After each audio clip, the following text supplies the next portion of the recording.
আমার এই পছন্দের ছোট্ট কুঁড়েঘরটাকে আজকে আমি কিন্তু খুব সুন্দর করে নিজের পছন্দ করা জিনিসগুলো দিয়ে সাজিয়ে তুলবো। তার আগে আমার ছোট্ট কুঁড়েঘরটাকে আগে একটু পরিষ্কার করে নিতে হবে। প্রচুর পরিমাণে ধুলো হয়েছে, ঘরের জিনিসপত্রগুলোর ওপরেও কিন্তু খুব ধুলো হয়েছে। তো জিনিসপত্রগুলো আমি সব বাইরে রেখে আসলাম, ঠাকুরের ফটোগুলো নামিয়ে নিয়ে এখানে কিন্তু আমি ঝাঁটা দিয়ে ঝুলগুলোকে খুব সুন্দর করে ঝেড়ে নিচ্ছিলাম। তো এখানে দেখো বাঁশের ওপরে কিন্তু আমি এগুলোতে উঠে কিন্তু ঝাড়ছিলাম। কিছুদিন আগে আমার ছোট্ট কুঁড়েঘরটা তৈরি হয়েছে, তারই মধ্যে দেখো এখনই ধুলো পড়ে গেছে কিছুদিনের মধ্যে। তো পুরো ঘরটাকে কিন্তু আমি ঝেড়ে নিয়েছি, ঘরটা ঝাড়া কমপ্লিট হয়ে গেছে। এখন আমি এই জায়গাটা সুন্দর করে গুছিয়ে নেবো। এখানে ইঁদুরের মাটিগুলো তুলেছি, ইঁদুরের মাটিগুলো পরিষ্কার করে আবার টুলগুলো পেতে ওর উপরে কিন্তু গামলা থেকে বাসনগুলো ঢেলে মুছে নিচ্ছিলাম। তো বাসনগুলোতে খুবই ধুলো পড়েছে, আমার একটা বাসন রাখার ঝাঁকা না কিনলে হবে না। তো এই সাইডটা গোছানো হয়ে গেছে, এই সাইডটা ঝেড়ে নিয়েছি। তারপরে কিন্তু চলে আসলাম ফ্যানটাকে মুছতে। তো ফ্যানটাতে খুবই ধুলো হয়েছে। ফ্যানটা যদি আমি সত্যি কথা বলছি, যদি খুলতে পারতাম না তাহলে নিজে নিজেই পরিষ্কার করে নিতাম। তো যেহেতু আমি খুলতে পারবো না সেই জন্য কিন্তু ওপর থেকে মুছে নিলাম। তো বিছানার চাদরটা খুবই নোংরা হয়েছিল, খুব সুন্দর দেখে একটা ধোয়া কাচা চাদর আমি বিছানায় পেতে দিয়েছি।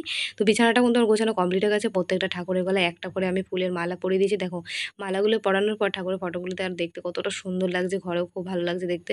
তো টেবিলের ওপরটা আমি ঝেড়ে নিয়েছি। চলো এবার বাইরে থেকে এই জিনিসপত্রগুলো সব ঘরে নিয়ে আসতে হবে।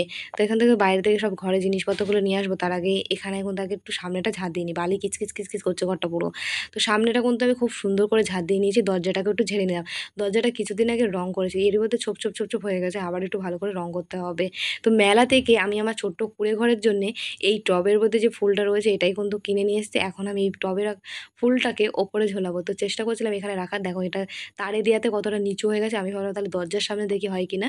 তো দরজার সামনে দেওয়াতে দেখো এটা পুরো মাথায় ঠেকবে একদমই। তো এখানে একদমই ভালো লাগছে না। তো এটাকে আমি এখন ঘরে নিয়ে যাব।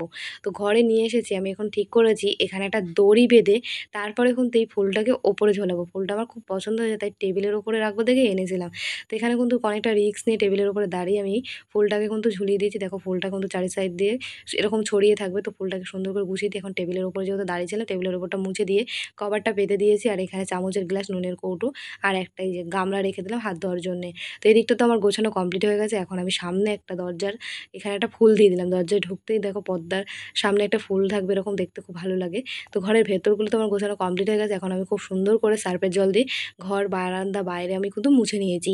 তো বন্ধুরা আমার তো ছোট্ট কুঁড়েঘরটা সাজানো কমপ্লিট হয়ে গেছে। চলো তোমাদেরকে একবার দেখায় আমি আমার ছোট্ট কুঁড়েঘরটাকে আজকে কেমনভাবে ঠিক সাজালাম। তো দেখো ছোট্ট কুঁড়েঘরটাকে সাজানোর পর কতটা সুন্দর লাগছে। তোমরাই কমেন্ট করে বলো আমার ঘরটা সাজানোর পর কেমন লাগছে, আমার ছোট্ট কুঁড়েঘরটা। আর তোমাদের সুন্দর সুন্দর নামগুলো কিন্তু বলতে একদমই ভুলো না, আমি কিন্তু বড় ভিডিওতেও নাম নেই।